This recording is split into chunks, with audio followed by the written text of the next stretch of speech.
ငါလေး ဩဘလို့ဖြစ်နေရလဲ ဘာကလေးမဘယ်သွားမလို့လဲ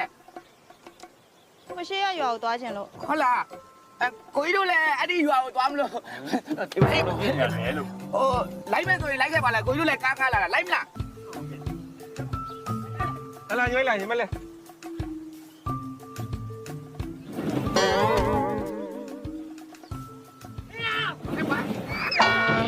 ငါကျန်နေလေမေးလားဟိုမေးနေတော့